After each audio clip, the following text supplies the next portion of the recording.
Bismillahirrahmanirrahim. Assalamu alaikum. Poetry 1, course code 403, lecture 29. We were discussing the text of The Rape of the Lock. Let's have a brief recap. What is the poem about? The Rape of the Lock was originally written in 1712 in 2 cantos, and it was elaborated. The work was expanded later on, and it was published in 1714 in 5 cantos. It is an elegant satire. It is a hysterical battle between the sexes. It highlights the follies of the young of the 18th century. It is based on the story of the Rape of the Lock is based on a quarrel between the 2 families. These 2 families Pope was acquainted with. He knew these families very well. And Lord Petre, the basic incident that led to writing this poem is the cutting of the lock of Miss Arabella Farmer's hair. John Carlyle, and ultimately that cutting of the lock resulted in a dispute between the families. It resulted in a severe battle between the 2 families. John Carlyle, who was Pope's friend, he suggested Pope to write a poem on this incident. So on the advice of Pope's friend Carlyle, Pope undertook this task of writing a mock epic poem that addressed the follies and the artificialities of the 18th century society, particularly the elite class. The story of the poem is based, it revolves around a young lady whose name is Belinda. She wakes up and the description of her beauty aids is given, and she plays cards, she flirts, and she drinks coffee. She lost a lock of her hair, and it was stolen by a devoted young man. So this is the whole story of the poem. It is based on a trivial incident. The poet Alexander Pope has given it a mock heroic treatment in order to satirize the contemporary society, in order to satirize the practices, the follies, and the artificialities of the contemporary society. It is based on the obsessions and concerns of the elite class of the high society. Ultimately, it recommends a reform in the society. In lecture 28, we started off with the text. First of all, the poet mentioned the theme of the poem, that he wanted to find out that what caused this terrible battle among the families. He invokes the muse to help him, and he mentioned John Carlyle's name also, that he is the one who would inspire him to write this poem. Then Belinda's first appearance is described. She is sleeping, and it was about midday. It was at noon, at 12, that she woke up. But she again put her head on her pillow, on her soft pillow, and she went to sleep once again. She had a dream about that dream was also brought by the spirit self, and the spirits are described, that these spirits self describes the appearance of different spirits, that how they are formed as spirits, because it tells Belinda that they were also once human beings, they were also females. The spirit says that the females who die with all their vanities, they are transformed into the spirits. Then the work of the different spirits is described. So we have a long elaborate description of these spirits in the air. They are the airy beings. Then the dressing table is described. It contains cosmetics, the beauty aids from all over the world. There are perfumes and powders that are brought from different parts of the world, and they are very expensive also. Finally, the voyage is described. They all start their journey on a boat. Many young men and women and graceful ladies, they are traveling on that boat, on that beautifully painted boat. The atmosphere on the boat is described, that Belinda was the most beautiful lady on the boat, and she gave equal attention to everyone, and she did not offend anyone on the boat. Finally, in the last lines that we did, it said that when Belinda smiled, it represented that the world was happy. So from this point onwards we will start. The atmosphere on the boat is described, and everybody is calm and satisfied, and everybody looked happy, including Belinda. All but the self So everybody, including Belinda, including the atmosphere, everybody looked happy, but the self with careful thoughts oppressed. The impending woe sat heavy on his breast.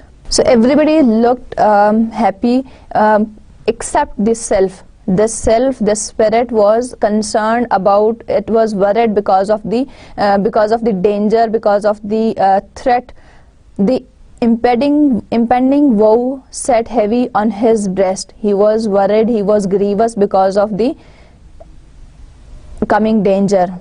He summoned straight his denizens of air. Denizens are the inhabitants, his fellow spirits. The lucid squadrons round the sails repair. Soft over the shrouds aerial whispers breathe, that seemed but zephyrs to the train beneath. Train beneath refers to the procession, to the human beings on the earth. So he summoned, he called the spirits of who are the inhabitants of the air. There were groups of spirits that appeared, that gathered round the spirit, that gathered round the sails of the boat. Soft over the shrouds aerial whispers breathe. These spirits were very softly breathing in the air, and it seemed as if the soft wind is blowing. So to the human beings, since they could not see these spirits, they could not even have the idea of the whispers of these spirits. They could just think that this is the wind which is blowing, and the sound, the whispers of these airy spirits, these selves, they appear to the human beings as the sound produced by the wind. Some to the sun their insect wings unfold, waft on the breeze or sink in clouds of gold. So some of the spirits, they spread their wings in the sun, waft on the breeze, they opened it and they started floating and sinking in the bright rays of the sun. Transparent forms too fine for mortal sight. Transparent forms, so they were transparent. They were, since they were made of the air, so they were so fine that the human eye, the naked eye, could not see them. Their fluid bodies half dissolved in light, so half of their bodies were dissolved in light because they were so they were made of such a transparent material. Loose to the wind their airy garments flew. Their robes, the garments that they were wearing, they flew with the wind. Thin glittering textures of the filmy dew, they were made of the very thin shining material of the dew. Filmy dew here refers to the very thin fine layers of the dew, dipped in the richest tincture of the skies. So as if these robes, they had taken colors from the rich colors of the sky, where light disports in ever mingling dyes, from where the light it shows off ever mixing colors. Dyes here refers to the colors, the varying combinations of the colors, while every beam new transient colors flings. So this is all the description of the supernatural elements, which is one of the element of an epic poem. Pope has very beautifully added this element into the Rape of the Lock in order to give it a treatment of the mock epic poem. Colors that change, while every beam new transient colors flings. So with every beam it changes their colors. Colors that change whenever they wave their wing. So whenever they would move their wing, it would change their color also. Amid the circle on the gilded mast, superior by the head, was Ariel placed. So the position that in the center, they were all these spirits, they were circling the mast, and on that gilded mast there was Ariel was sitting, who was the leader of them, who was the chief of them. His purple pinions opening to the sun, wings Purple pinions here refers to the wings of the birds that are of different varied colors. They were open to the sun. They were also receiving the sunshine, the rays of the sun. He raised his azure wand and thus began. He raised his blue wings and started speaking to these spirits. Ye selfeds to your chief give ear. Fays, fairies, genies, elves and demons here.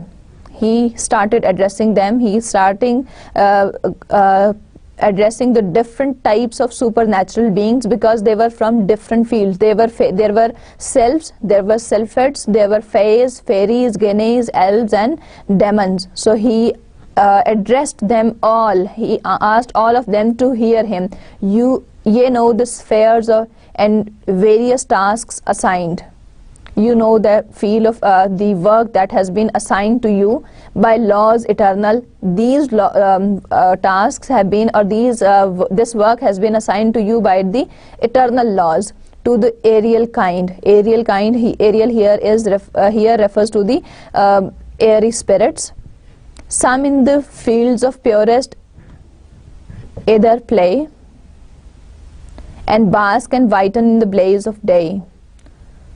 So some of them they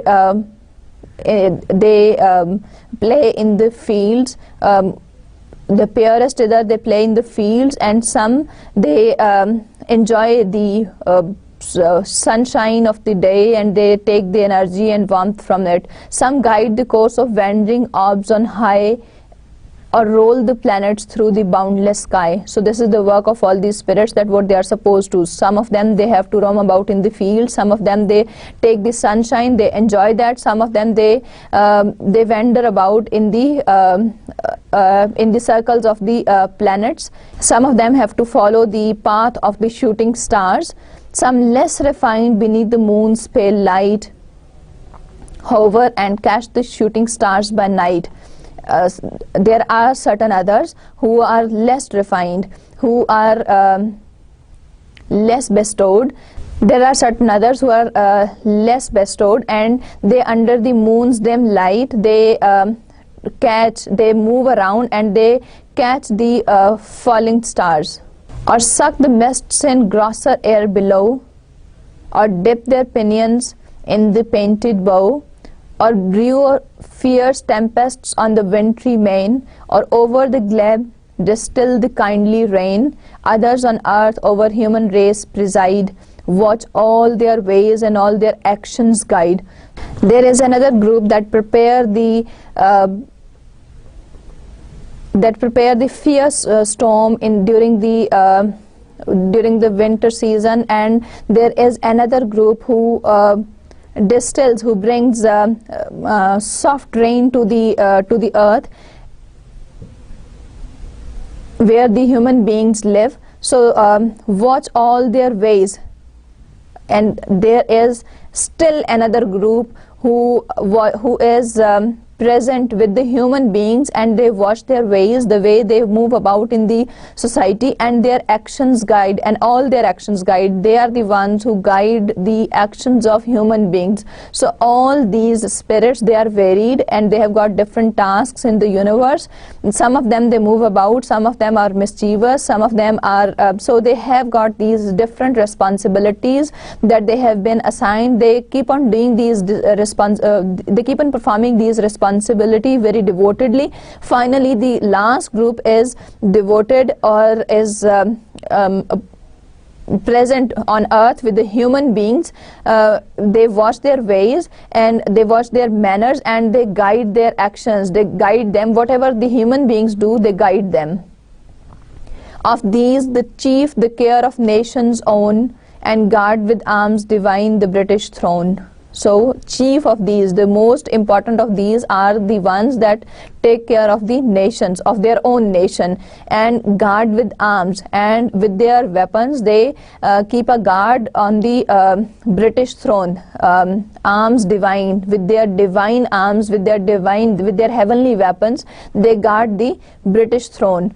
Our humbler province is to tend the fair, not a less pleasing though less glorious care. The fair here refers to Belinda. So he says that our foremost responsibility is to protect the fair, is to protect Belinda, not a less pleasing though less glorious care. So this is not as glorious as the work of those spirits who are in the guard of the British throne, but he says that this is still glorious, to save the powder from too rude a gale. So they would save the powder that the fair ladies have applied, that Belinda has applied from the wind, that it should not be blown away by the wind, not let the imprisoned essences exhale, and they protect the essences, the perfumes, to be taken away by the wind, to draw fresh colors from the vernal flowers, to steal from rainbows or they drop in showers,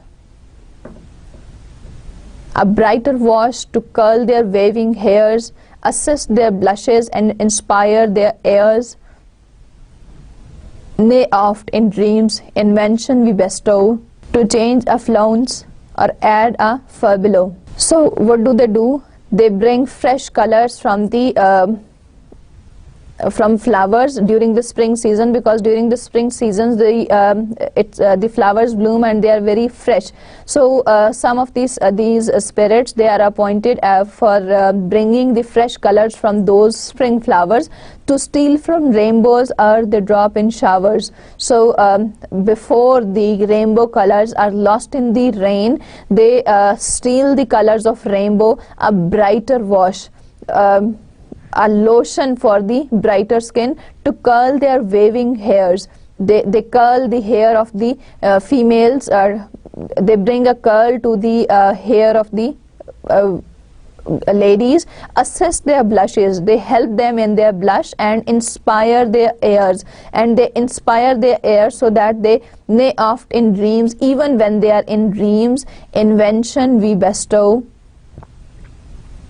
to change a flounce or add a furbelow. So they take care of the skirts that they wear, the frill borders of the shirts, and the ornaments of the petticoats, the buttons that are used in them. So they take care of all the things that are used in their dressing.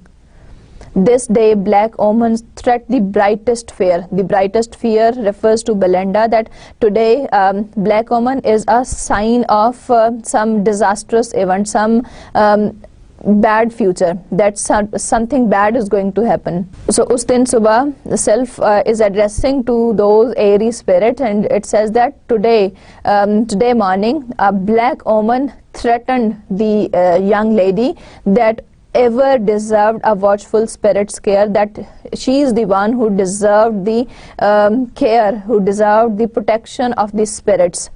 Some dire disaster, or by force or sleight, but what or where the fates have wrapped in night, whether the nymph shall break Diana's law, or some frail china jar receive a flaw. It says that she is the one who has to receive all the protection of the airy spirits. Some dire disaster, there is something dreadful, some dreading event is there, or by force, or it will be by force that she will be taken away of something, or slight. Something slight or greater significance, something dreaded is to occur. This was revealed by the heavens that morning. But what it is, what is that event, what it is related to, that is not revealed, or where that what will be the place of that event, it is also not related. It is also not revealed. The fates have wrapped in night. The fates have wrapped in night. Here it refers to the mystery of the incident, that the true mystery, the dreaded event had been forecast. It has been prophesied that there is something bad going to occur, but it has not told that what it will be. The true reality, the mystery of the incident is wrapped in the night. It is not told, that is not revealed. Whether the nymph shall break Diana's law, it is the law. Diana's law refers to the law relating to the women's virginity, to the women's chastity, that whether she will not it did not reveal that what type of incident will it be, where will it take place. It is not revealed, and whether the young lady will not remain chaste, or some frail china jar receive a flaw, or some china jar will be broken. Now during those times, look at this, these two comparisons, that either her chastity, her virginity will be ruined. Okay, fine, this is something very important, the honor or the respect of the lady is important, but on the other hand, or some frail china jar receive a flaw, that she will be, the disastrous event could be the breaking of a china jar also. So breaking of a pot is so important that it is compared to the so this is the situation of the elite class, that the honor or the respect of a lady is compared to the, or it is equal to the breaking of a china jar, or it is, the respect is equivalent to a china jar.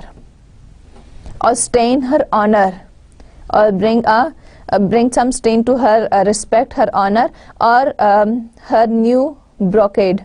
Brocade is her dress. Forget her prayers, or the incident can be that she might not be able to offer her prayer, she might forget her prayers, or miss a masquerade. So these are all the vanities of the high society, that this dreaded event may be losing her respect, or it may be breaking a china jar, or she might stain her honor, or she might spoil her new dress, or she might forget her prayers. And we have seen earlier that she did not get up early in the morning, she woke up at noon, and then she offered prayer to the powers of cosmetic for her beautification, and she looked into the mirror as if she herself was a goddess. So these are this represents the vanities of the 18th century society. Or miss a masquerade. Masquerade, as we discussed earlier also, that masquerade refers to a dance party where everybody is wearing a mask, and nobody knows that who is dancing with whom. So what can be one of the dreadful incident, that she might miss a masquerade, she might miss a dance party, or lose her heart. Or she might lose her heart, she might fall in love with someone, or she might lose her necklace at a ball, or whether heaven has doomed that Shock must fall. Shock is the, as we discussed earlier also, that Shock is the lapdog of Belinda. Belinda's pet dog's name is Shock. Or another thing can be that it has been predestined that the Shock might die. Haste then, ye spirits. Self, the Ariel spirit, is addressing the rest of the spirits, and he says that haste, be quick, to your charge repair, take your positions, take your responsibility. The fluttering fan be Zephyrita's care. Then he assigned different responsibilities to different spirits. He assigned the one of the responsibility to Zephyrita. He says that the fan should be in order to give her fresh air, that is Zephyrita's responsibility. Then the drops to the brilliant. Drops are the earrings. The earrings that she is wearing, they are under the it is Brilliant's responsibility to take care of that. We consign. And Momentilla, let the watch be thine. So the Momentilla will take care of the watch that she is wearing. Do thou, Crispissa, tend her favorite lock. So Crispissa was a guard, kept a guard on her favorite lock. As we discussed earlier also, that she had she had grown 2 locks of hair, and one of it was her favorite lock. Ariel himself took the responsibility of taking care of the pet of Belinda, whose name was Shock. So he appointed himself as the guard of Shock. To 50 chosen sylphs, and there were another 50 sylphs of special note who were very special, and they were given a very special duty, who we trust the important charge, the petticoat. So they were given one of the most important responsibility. They were in charge of they had to keep the guard on the petticoat. So the dress she was wearing, they had to keep a guard on that so that she might not spoil that dress, because that was very expensive, that was costly, and that was very elegant. Oft have we known the sevenfold fence to fail, though stiff with hoops and armed with ribs of whale.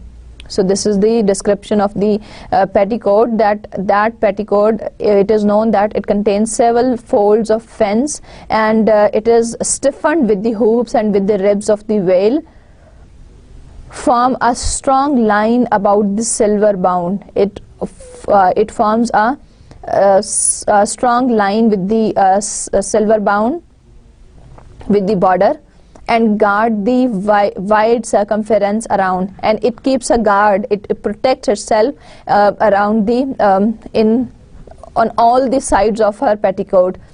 Whatever spirit careless of his charge, his post neglects or leaves the fair at large. So whosoever does not do, he is still addressing those spirit. He says that whosoever neglects his duty, whosoever does not is proved to be careless of the responsibility that has been given to him, and leaves the fair, leaves Belinda unattended, shall feel sharp vengeance soon overtake his sins, be stopped in wiles, or transfixed with pins, or plunged in lakes of bitter washes lie, or wedged whole ages in a bodkin's eye.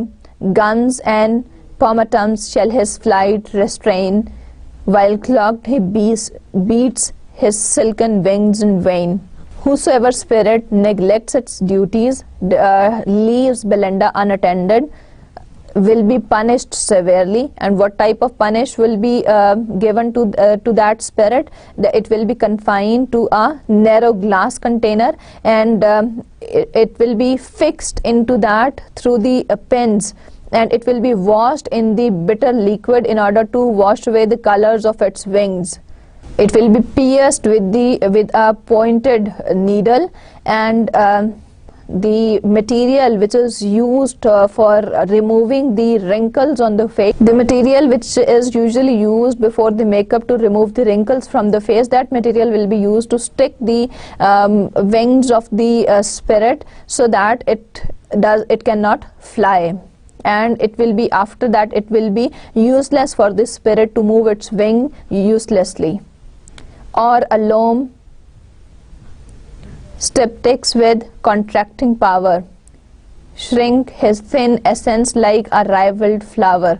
So through that solution that is made of alum, the spirit will be contracted through that contracting power. It will be made to shrink, and in that process it will appear like a withered flower.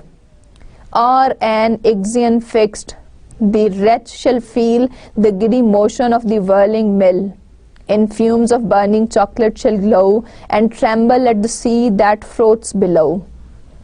So it will feel,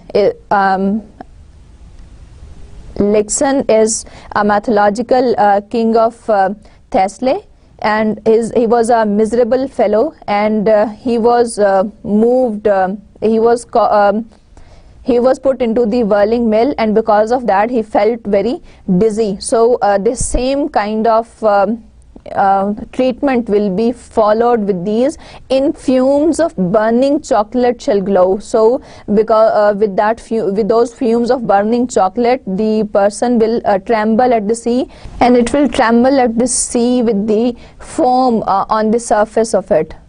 He spoke, the spirits from the sails descend. So they descended from the sails. They were these spirits, they were sitting on the mast or the sail of the ship. They descended from that. Some orb in orb. Orb in orb refers to the spheres around the nymph extend. So they extended. They started moving around the lady. Nymph here refers to Belinda. Some thread the mazy ringlets of her hair, Some hang upon the pendants of her ears. So the responsibilities, the places that they had been assigned, they went to those very places.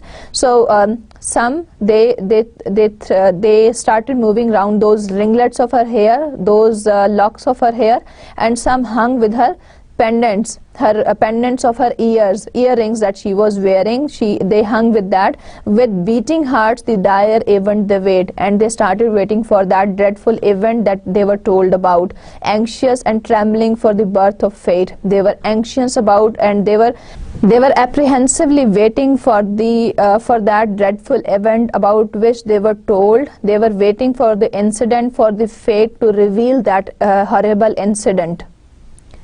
With this, we finished with Canto 3. So this was all the description.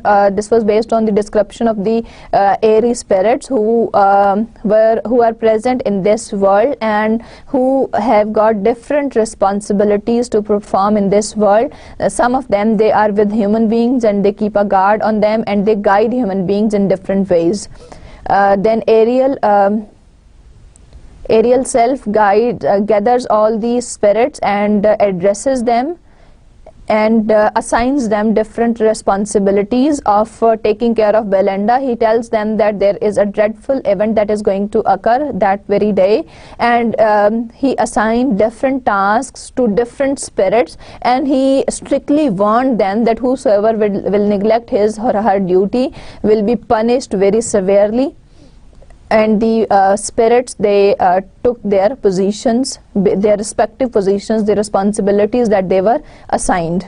Close by those meads forever crowned with flowers, where Thames with pride surveys his rising towers, there stands a structure of majestic frame, which from the neighbouring Hampton takes its name. Here Britain's statesmen oft the fall foredoom of foreign terrans and of nymphs at home. So nearby they could see the meadows, they could see the gardens that were always decorated with the flowers, and it was near the river Thames. And near the river Thames, there were these meadows, and these gardens, and they could see the tower also. And it had that majestic frame, and this majestic frame here refers to the Hampton Court. That in the neighbouring Hampton, the neighbouring Hampton here refers to the area that town was known as Hampton. So from that very town, this tower was also known as Hampton Court. This was the very place where the Britain's famous statesmen, the people belonging to the court, they would gather here. And they will discuss different issues of foreign terrans. They would talk about the fall of different foreign empires and of nymphs at home, and they will talk about the beautiful ladies at home. At home here refers to the court, the ladies who would be present at that moment. So they would talk about the issues related to their particular field, the political figures of the age. They would gather in that Hampton Court, and they would discuss different political issues, and they would talk about they would give attention to the beautiful women also who would be present at that place then. Hear thou, great Anna, whom three realms obey, dost sometimes counsel take and sometimes stay. Hither the heroes and the nymphs resort, to taste awhile the pleasures of a court. In various talk the instructive hours they passed, who gave the ball and paid the visit last. So it was this very place where Anna, here Anna refers to the Queen Anne, who was the queen of the three regions, who was the queen of England, Scotland and Ireland. She was obeyed there. Her rule extended in England, Scotland and Ireland, in three of the regions. She would also come to this place, and she would in order to discuss different issues, she would come to this place, and she would relax for some time by taking tea here. Hither the heroes and the nymphs resort. The different people belonging to the elite class, male and female, the gentlemen and the young beautiful ladies. In those days, the elite class had an obsession for the courtly dignity and the courtly pomp and show. So in order to practice that, the gentlemen and the young ladies, they would visit that place. They would visit Hampton Court. In various talk, the instructive hours they passed. So in various talks, they would spend time talking about different things, talking about different issues, who gave the ball, and among the things that they would discuss, it would include that who was the person who invited them on a dance party last time, and who was the one who paid the visit last, who came to that ball party the last time. So they would discuss all these things when they would be present there, in order to have that dignity, that refinement of the court, because they were obsessed with the courtly manners. One speaks the glory of the British Queen, and one describes a charming Indian screen. A third interprets motions, looks and eyes, and every word a repetition dies. Snuff or the fan supply each pause of chat, with singing, laughing, ogling and all that. So the people who visit Hampton Court, what are their priorities? What do they discuss? One speaks the glory of the British Queen. Some discuss the Queen, some discuss the glorious deeds of the Queen, and one describes a charming Indian screen. Indian screen, discuss, there are certain other people, there is another group of people who discuss the designs that are brought from India, that are brought from the East. India here represents the East.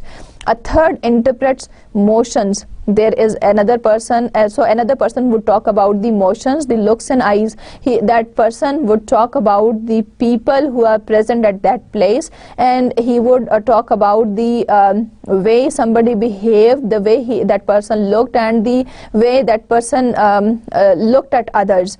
At every word a repetition dies. So the each and every word is so important during that it spoils the reputation of a person. Snuff or the fan supply each pause of chat. Snuff here refers to the snuff box. During those days, it was very it was traditional to use this snuff box. It was a small box. People would carry it with them all the time, and it used to cause sneezing. So it usually used to bring a pause. It usually used to bring a break during the chat, during the gossip, with singing, laughing, ogling and all that. So during the time when they were singing, they were laughing, and they were casting the desirous looks on each other. During all that time, this was the snuff powder that was bringing a break, that introduced a slight break during that gossip. Meanwhile, declining from the noon of day, the sun obliquely shoots his burning ray. The hungry judges soon the sentence sign, and wretches hang that jurymen may dine. And merchant from the exchange returns in peace, and the long labors of the toilet cease. During this time, when the day starts moving above the midday, the sun obliquely shoots. The sun indirectly sheds its burning rays, and soon the judges who are feeling hungry by this time of the day, they give their decision of soon the sentence sign, and they give a death sentence to the victim, and wretches hang that jurymen may dine, so that the victim is sentenced to death and the jurymen may take their dinners at home. The merchant from the exchange returns in peace, and the merchant from the exchange, the trader who is involved in different commercial activities, he returns home peacefully, and after the long hours of the day, and after all this hard work, the toilet ceases. Toilet here refers to the use of the accessories, the makeup. So the use of the accessories and makeup which is used by the fashionable ladies, that eventually comes to an end because the day is over and this is time to go home. Belinda now, whom thirst of fame invites. So Belinda, she was hungry for the, she was thirsty for the fame. She wanted to be popular, she wanted to be known by people. So invites Burns to encounter two adventurous knights. So she challenged two knights, two adventurous gentlemen to come and play with her at Amber's singly to decide their doom. In order to decide their fate, she challenged them to come and to play with her, and swells her breast with conquest yet to come. And she felt very proud. She was arrogant with the pride of the victory that had to come.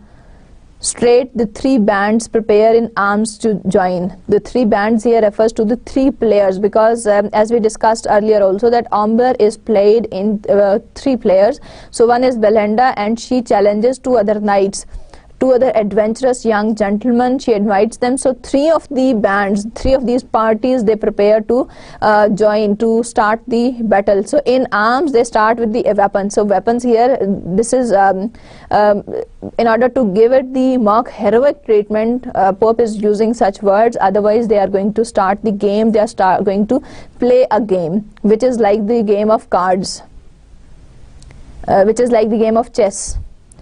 Each band the number of the sacred nine. So in each band they had three of them, they had 9 cards. The sacred nine, here sacred nine is a reference to the Greek mythology, where there are 9 muses in Greek mythology.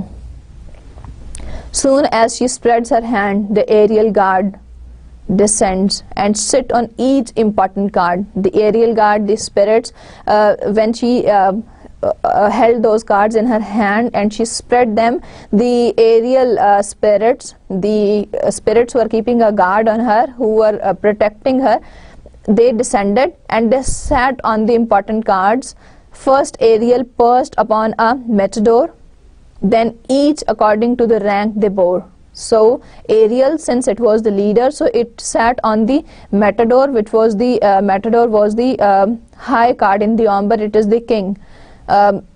Then accordingly there were other spirits also. There was not only Ariel, so the other spirits also sat on one by one on different cards, but they sat according to their ranks. कि एक से amber, क्योंकि उनका सबसे बड़ा leader था, तो उसके बाद जो रैंक में आएगा वो उससे अगले कार्ड पे, जो उसके बाद रैंक में आएगा, तो वो एक ऑर्डर में, ऑर्डर ऑफ सिग्निफिकेंस जो है, या उन्होंने जो एक ऑर्डर मेंटेन रखा है for self. Now once again a mockery of the 18th century society. For self yet mindful of their ancient race are as when women wondrous fond of place, because women in their lives, जो ख़वातीन हैं अपनी ज़िंदगी में, उनको place की, अपने rank की, उनके नज़दीक बहुत ज़्यादा अहमियत होती है. तो क्योंकि ये सेल्स जो हैं वो भी women थी once in their life, so they are also they also remember all that they take care, they are very conscious about their rank. So they also sat on the respective cards according to their ranks. So another mockery of the 18th century society. Behold, 4 kings and majesty revered. So there were 4 kings who were deeply respected. So this from here onwards we will have a description of the cards. So there were 4 kings who were greatly respected with hoary whiskers and a forky beard. These kings, they had white moustaches and a beard which was in the shape of a fork, and 4 fair queens whose hands sustain a flower. And there were 4 fair queens also. With those 4 kings, there were 4 queens whose hands sustain a flower, who were holding a flower in their hands, the expressive emblem of their softer power. This flower was respective of their, represented their soft power. 4 knaves in garbs succinct, a trusty band, caps on their heads and halberds in their hand. Halberds are the long handle of the battle axe. There were 4 kings, then 4 queens, and 4 knaves. These are the workers to the kings and queens who are in the service of the kings and queens, and they were in their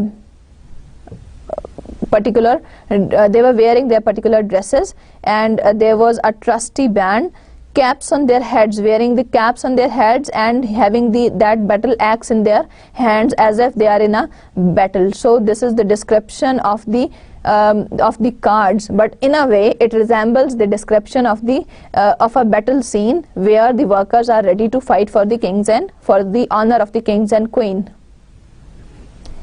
And party-colored troops, a shining train, draw forth to combat on the velvet plain. So there were troops, there were soldiers who were ready to fight in a battle, and there were a large number of them. A shining train refers to a large number of them. They were like a train. They were ready on the velvet plain. Velvet here refers to the cloth that covers the table. The skillful nymph reviews her force with care, with great attention. She takes a survey of her cards. The nymph here refers the skillful nymph because Belinda is an expert player of umber. So she looks at the cards in her hand. Let spades be trumps. So she starts with the spades, she said, and trumps they were. So she won the first round. Now move to war her sable matadors.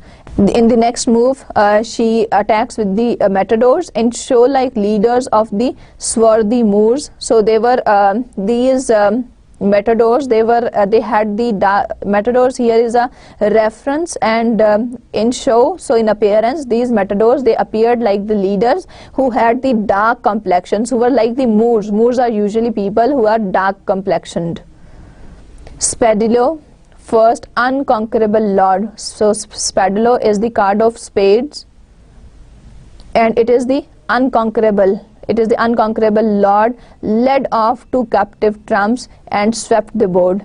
It had the 2 trumps, and eventually it swept the board. It took all the card tricks. She won the game. As many more Manilio forced to yield. So Manilio refers to the 2 cards of spades, and march a victor from the verdant field, and with from a lush. So it moved away from that field as if he is victorious, as if somebody who has won the battle is moving out of the field. Him Basto followed, and his fate more hard, gained but 1 trump and 1 plebeian card. So Basto followed him, and he had a hard luck. He gained only 1 trump and a plebeian card, and any plebeian refers to here any ordinary card. So the people who are more familiar with the chess, they might be familiar with the playing the umber, but the rules, and as far as the rules are concerned, this shows the rules of the games are concerned, and the related words are concerned. The game is rules are not very complicated, but the terms that are used while playing the game, they are very complex, very complicated, and the interest of women in such terms shows the vanities of the 18th century society, that they took pride in playing such games, and they took pride in knowing those names. So once again, it shows the attitude of the elite class during the 18th century. With his broad sabre next, the chief in years, the hoary majesty of spades appears. Puts forth 1 manly leg, to sight revealed, the rest his many-coloured robe concealed. The rebel knave, who dares his prince engage, proves the just victim of his royal rage. So what happens? Sabre is the next one to be played, and he is the chief in the years, and he is dignified, and the old king of spade is used. Then it appears, and it is put forth on 1 leg, and what happened? The rest is many-coloured robe concealed, and everybody could see its its colorful dress. The workman who dares his prince engage, who holds the arms around his prince to be he became the victim of the imperial anger. Even mighty Pam that kings and queens overthrow. Pam here refers to the jack of clubs, and mowed down armies in the fights of Loo. Loo here refers to the gambling card game. Even mighty Pam that kings and queens overthrow, and mowed down armies in the flights of Loo. Sad chance of war now, destitute of aid, falls undistinguished by the victor's spade. Thus far both our armies to Belinda yield, now to the barren fate inclines the field. So Pam, which is jack of clubs, that kings and queens they had overthrown, they did not make use of it, and it was mowed down. It cut down the growth of the armies in the gambling card game. So it was a sad chance of the battle. So this card game is represented as a war, as a battlefield, now destitute of aid. So Belinda needed the help, Belinda needed the aid, falls undistinguished. Undistinguished here refers to ordinary, so by the victor's spade. So it was the spade who was the victor, and the rest they fell to the ground. Thus far both armies to Belinda yield. So the rest of the armies they were successful. Now to the barren fate inclines. Now Belinda gives way to the rest of the armies. What are those armies? The two young gentlemen. Now to the barren fate inclines the field. So it seems that the fate was on the side of Baron. His warlike Amazon her host invades, the imperial consort of the crown of spades. The club's black tyrant first her victim died, spite of his haughty mien and barbarous pride. What boots the regal circle on his head, his giant limbs in state unwieldy spread. When Baron started playing his queen, which was hostile, the queen of spades, it invaded. It was successful, and the imperial consort, the queen of crown of spades, the club's black tyrant, first her victim died.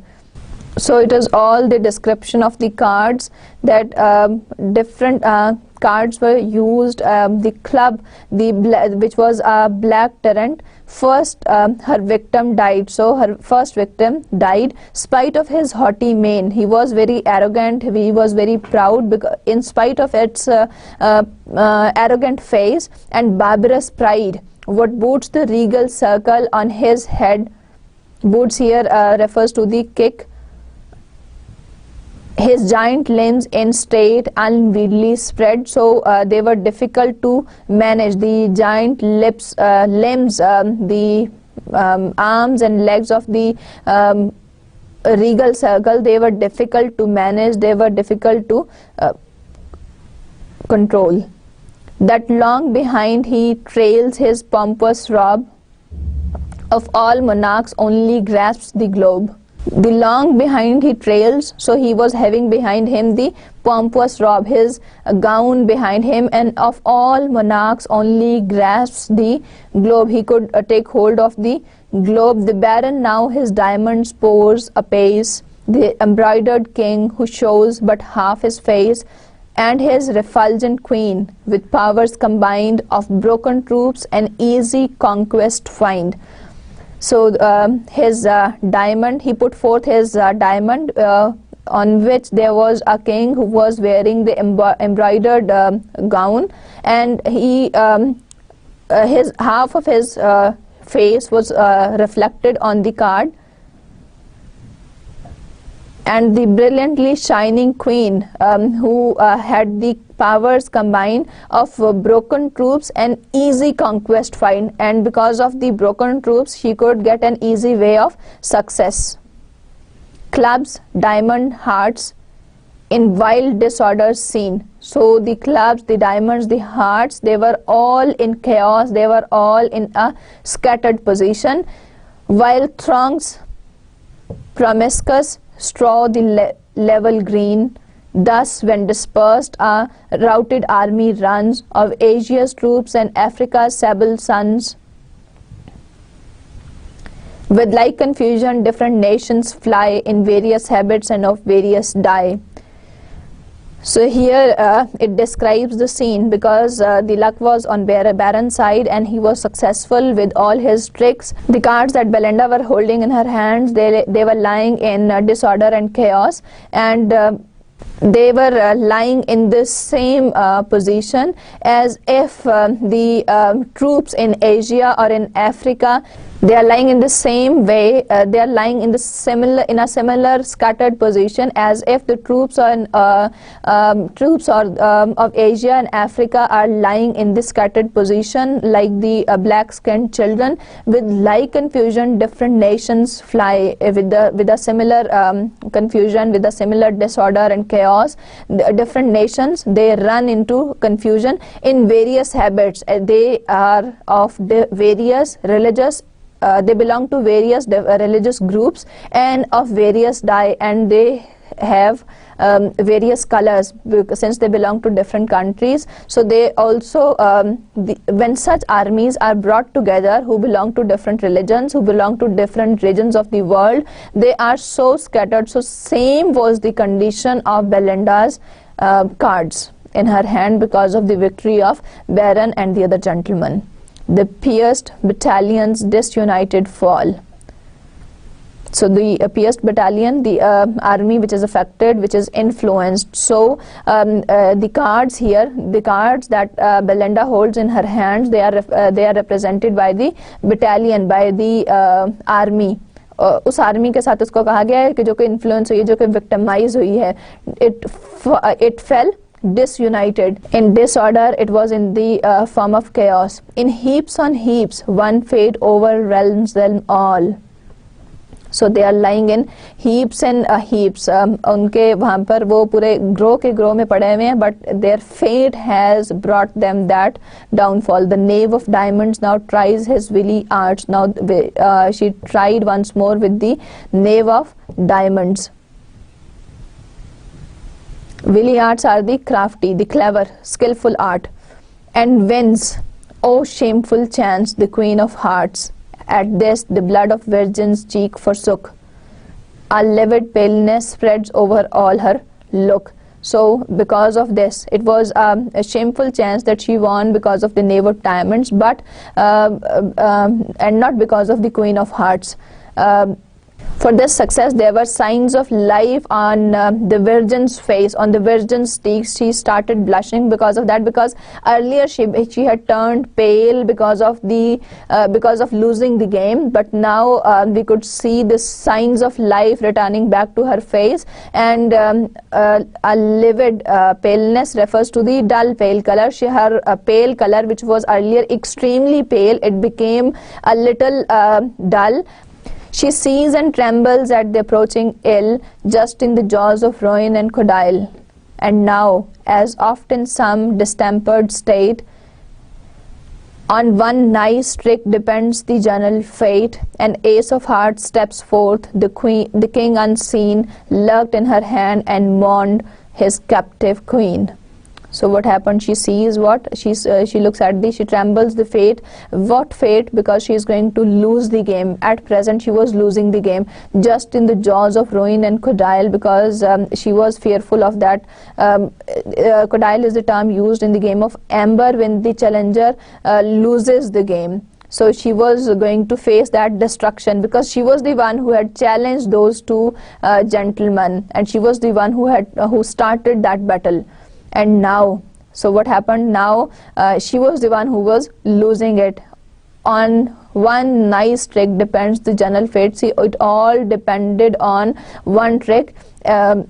Ace of hearts, it stepped forth. She thought of using the ace of hearts, and the king unseen, and the king, she also held a king in her hand, and on the other hand the queen of the king had become a captive. He springs to vengeance with an eager pace and falls like thunder on the prostrate ace. The nymph exulting fills with shouts the sky, the walls, the woods, the long canals reply of, oh thoughtless mortals, ever blind to fate, too soon dejected and too soon elate.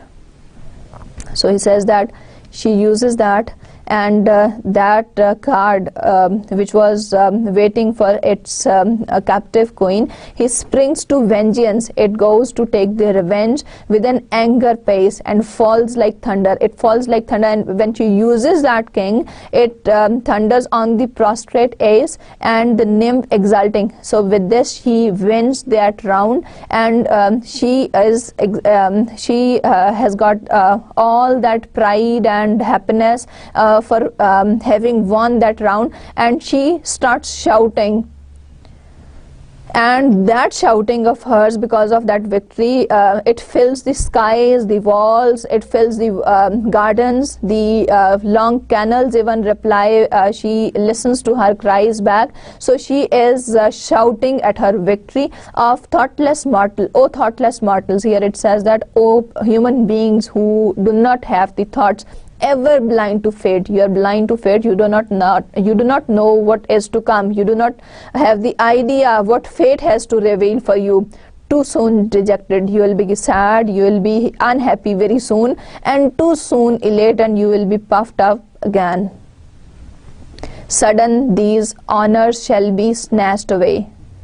That it will be very soon, very it is very near that all this honor of the victory will be taken away from you, and cursed forever this victorious day. And you will curse this day which you now think is a victorious day, you will curse it forever. For lo, the board with cups and spoons is crowned, the berries crackle and the mill turns round. On shining altars of Japan they raise, the silver lamp the fiery spirits blaze.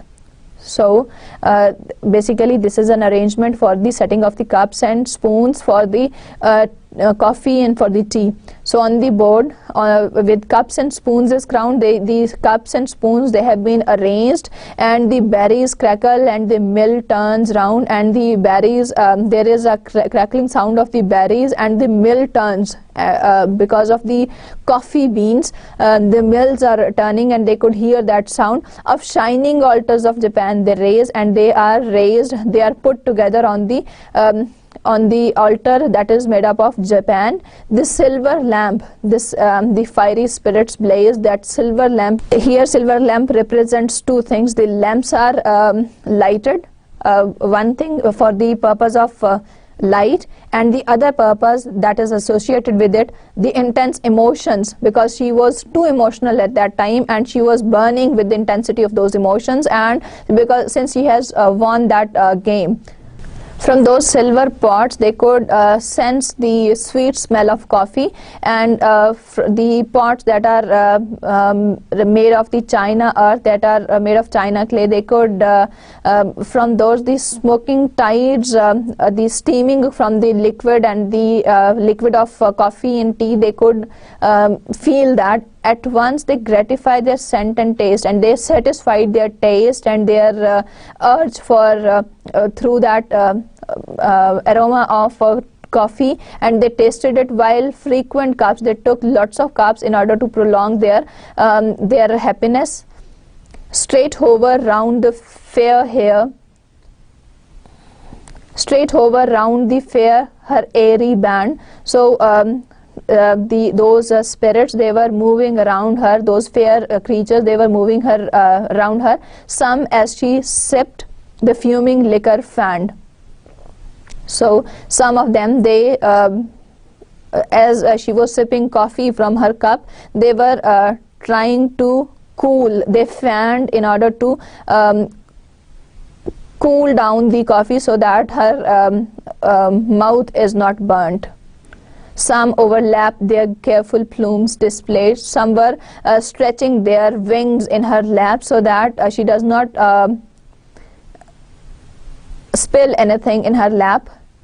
Trembling and conscious of the rich brocade, because they were trembling with the fear that they were very conscious, they were keeping a guard of her petticoat that she might not spoil her expensive and rich petticoat. coffee which makes the politician wise. So it is considered, as we discussed at the beginning of the introduction of the age also, that coffee houses were very common. So once again we had that incident in the poem also, that coffee which it was thought that it makes the politicians wise, it gives you wise ideas and see through all things with his half shut eyes, that when you take coffee it gives a certain effect to you, that even with your half shut eyes you can see the things very clearly and you can take certain decisions. Sent up in vapors to the baron's brain. So those the same fumes of the coffee that make the politicians wise and they are able to take the very wise decisions after taking the coffee, the same scent, the same aroma that went to Baron's brain, new stratagems the radiant lock to gain. So he started thinking of the clever he started thinking of the schemes, of the plans in order to gain the lock, the bright lock of Belinda, because we noticed earlier also when they were traveling in boat, he desired to get that lock of Belinda, and now finally when they were taking coffee it gave him ideas. He started thinking of the ideas of the, he started thinking of the plans, how could he obtain that lock of Belinda. Let's have a recap of the lecture 29. At the beginning of the text, we discussed the care, the worried nature of the selves. The Ariel self was worried about the bad omen, because it had warned Belinda also that there is some dreaded event today that is going to occur. Then the game of Umber was described. Belinda challenged the two young gentlemen and they were presented as the knights, and they played. First the fate was on Belinda's side, later on she was about to lose, but eventually Belinda won, and finally coffee was served. They all started taking coffee, and that the vapor, the fumes of that coffee, the smell of the coffee, it was thought that it made the politicians wise in those days. So the same aroma of the coffee, it gave ideas to Baron. When it reached Baron's mind, he started thinking of the plans to get the bright lock of Belinda. In the next lecture we shall continue from this point. Allah Hafiz.